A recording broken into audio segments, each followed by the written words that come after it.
Ini pertanyaan dari Ahmad Sujai di Halim Perdana Kusuma. Assalamualaikum Ustazah. Langsung pertanyaan beliau adalah bagaimana jalan keluarnya dari kesulitan hidup? Itu yang pertama.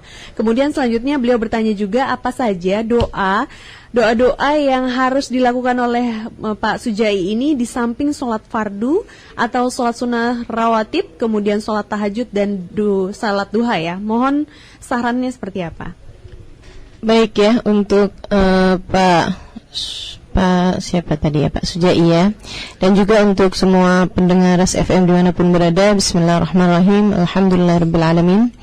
Wassalatu wassalam ala asyrafil anbiya wal mursalin Sayyidina wa maulana Muhammadin wa ala alihi wa sahbihi ajma'in.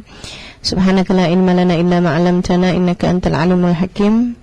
Rabbi syrah li sadri wa yassir li amri wahlul 'uqdatam min lisani yafqahu qawli, amma ba'du. Jadi buat Bapak tadi yang bertanya mengenai kesulitan hidup, itu adalah cara Allah untuk membuat kita kembali kepadanya. Semua kesulitan hidup adalah Allah Subhanahu wa taala berikan kepada manusia untuk dia naik kelasnya, untuk dia menjadi hamba-hamba pilihan Allah Subhanahu wa taala. Seperti halnya dokter. Iya. Ketika kita sedang sakit, kita akan pergi ke dokter. Dokter akan memberikan kepada kita resep-resep yang hampir rata-rata semuanya pahit. Maka kesulitan hidup seperti obat-obat pahit itu. Kita harus memakannya, kita harus meminumnya sesuai dengan aturan-aturan. Dan aturannya itu juga tidak akan pernah keluar dari batas kemampuan manusia. Sebab Allah SWT mengatakan la yukallifullahu nafsan illa wus'aha.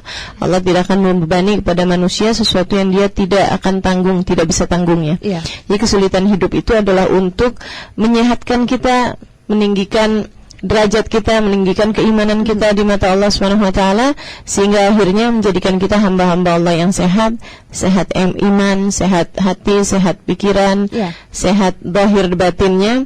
Jadi semua kesulitan hidup jangan takut. Jangan takut darinya, kita kerjakan sesuai dengan yang semestinya. Begitu ya. Itu untuk Bapak Sujai. Nah, kalau ditanyakan tentang apa zikiran atau apa wirid atau apa yang harus dilakukan, maka yang harus dilakukan kalau bicara tentang kesulitan hidup adalah bersabar. Bersabar menghadapi kesulitan tersebut sambil dilihat-lihat mana yang harus dilakukan dengan cara yang terbaik. Sebagian kesulitan tersebut waktu yang akan menyembuhkannya. Sebagian kesulitan. Dan salah satunya kuncinya tadi ya kesabaran, apa mau buat ya, memang harus sabar.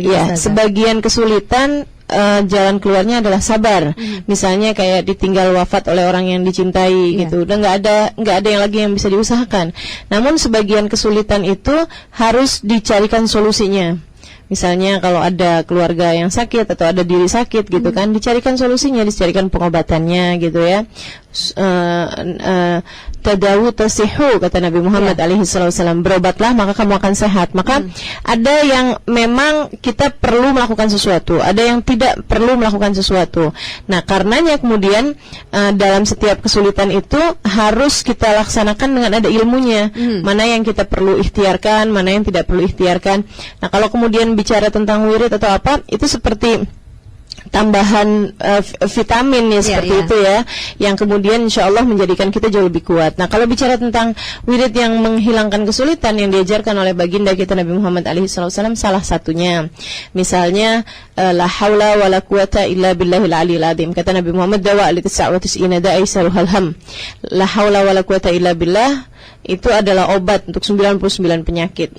Penyakit kehidupan ya, maksudnya Aisyarul Ham, yang paling minimalnya adalah kegalauan. Yang paling minimalnya adalah kesedihan. Kemudian salah satunya lagi yang diajarkan oleh Nabi Muhammad SAW adalah yang diajarkan Allah bahkan ya di dalam Al-Qur'an adalah ucapan la ilaha illa anta subhanaka inni kuntu minadh dhalimin. La ilaha illa anta subhanaka inni kuntu minadh dhalimin. Itu Allah Subhanahu wa taala yang mengajarkannya sebagai salah satu doanya Nabi Allah, yaitu Nabi Allah Yunus ketika berada dalam perut ikan. Nabi Yunus selalu berzikir dengan zikir yang seperti itu, ya Allah, tidak ada Tuhan kecuali Engkau, Maha Agung Engkau ya Allah, akulah yang telah melakukan dosa, akulah yang enggak benar sebagai seorang hamba. Allah kemudian mengatakan fanajainahu minal gham, maka kami selamatkan Yunus dari segala kesumpekannya, dari segala kesulitannya. Wa kadzalika nunjil mu'minin, demikian kami berbuat kepada hamba hamba-hamba kami yang beriman. Maka itu semuanya adalah salah satu dari zikiran-zikiran yang memang memberikan kemudahan dalam kehidupan, insyaallah. Oke, selain yang sholat-sholat yang bisa dilakukan oleh Pak Sujai ya, jadi bacaan-bacaan tadi, sholawat itu juga bisa dilakukan. Iya, betul. Sholawat juga iya. Kemudian sedekah. Bersedekah sebab katanya Nabi Muhammad alaihi salatu wassalam, innal bala la yatakhatta riqaba sadaqah. Bala itu atau musibah atau kesulitan ataupun bencana tidak akan kena terhadap tidak akan mengenai pundaknya sedekah. Artinya kalau ada orang sudah mengeluarkan sedekahnya, insya Allah bala akan tertahan darinya. Oke, berarti insya Allah ya. Dan ini semoga saja Pak Sujai juga bisa melakukannya setiap harinya ketika menghadapi kesulitan, minimal saja dengan membaca la haula wala quwata illa billah. Itu saja ya, minimal dengan bacaan seperti itu. Dan ini juga mudah-mudahan sudah terjawab ya Pak Sujai. Insya Allah juga sudah terjawab, Ustazah.